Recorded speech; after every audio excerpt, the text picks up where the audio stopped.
उठुची पड़ुछि संसदर उभय गृह पार्लियामेंट परिसर में भी धारणा और प्रतिवाद। शासक बीजेपी राहुल गांधी लंडन मंतव्य को मुख्य प्रसंग करी क्षमा प्रार्थना दाबी करथिबा बेले कांग्रेस समेत अन्य विरोधी दल पुणी थे अस्त्र करिसेंती अदानी और हिंडनबर्ग रिपोर्ट को। घटना जेपीसी तदंत दाबी रे अड़ी बसिछंती। राहुल प्रसंग बनाम अदानी प्रसंग शासक विरोधी मुहांमुही संसद हुलस्थुल। बजेट अधिवेशन द्वितीय पर्यायर द्वितीय दिन में गृह में जारी रही अचलावस्था। राहुल गांधी लंडन में देइथिबा मंतव्य लगी क्षमा मागंतु बोली बीजेपी सांसद माने जीत धरी बसिथिबा बेले कांग्रेस और अन्य विरोधी दल माने हिंडनबर्ग रिपोर्ट और अदानी प्रसंग उठाई जुग्म संसदीय कमिटी गठन दाबी रे हंगामा करिसेंती। उभय लोकसभा और राज्यसभा रे नाराबाजी और हट्टगोल हेबा फल उभय गृह में सरगरम परिवेश रहितला। संसद भवन बाहर मध्य शासक और विरोधी धारणा और प्रतिवाद प्रदर्शन कर देखा मिली। अदानी मामलें जुग्म संसदीय कमिटी गठन दाबी में कांग्रेस संसद भवन प्रवेश द्वार आगे प्रतिवाद कर देखा मिलता।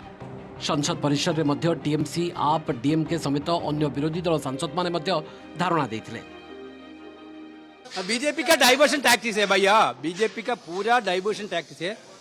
अदानी के इश्यू पर चर्चा नहीं चाहते हैं BJP. They are totally running away from the discussion of Adani, including Prime Minister scared a discussion on Adani. That is why they are raising irrelevant issues. ये अदानी अंबानी ये सब तो बहाना है, मोदी को गाली देना है।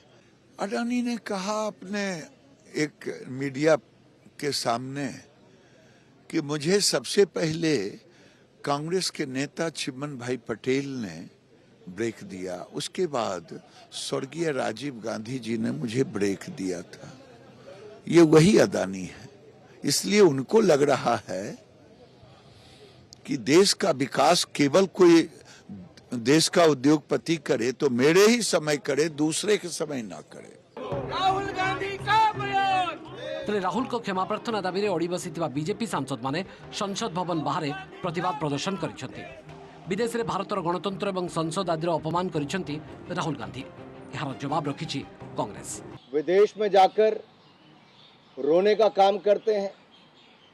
राहुल गांधी जी का कैम्ब्रिज क्राइस, लंदन लाइस, इससे साफ तौर पर दिखता है कि वो देश को अपमानित करने का कोई भी क्षण नहीं छोड़ रहे।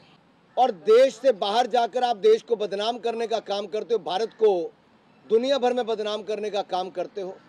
राहुल जी, आपको तुरंत वापस आकर सदन में जहां देश से माफी मांगनी चाहिए, सांसदों से, संसद से माफी मांगनी चाहिए, वहीं पर देश की सीमा पर सैनिकों से माफी मांगनी चाहिए। Frankly, it is much milder than what Pradhan Mantri Narendra Modi has said in foreign countries, in Europe, in China, in Korea. He has constantly attacked the Congress party, the previous governments, the alleged lack of any progress in the country before he came to power. All of this kind of discourse abroad was initiated by Prime Minister Modi, not by the Congress party. Now the Congress party has also talked about India's democracy abroad, but it has never invited any foreign intervention, and that is something which has to be made very clear. The Indian public is being misled into thinking that Rahul Gandhi has called for foreign countries to come and fix Indian democracy. He has never done that.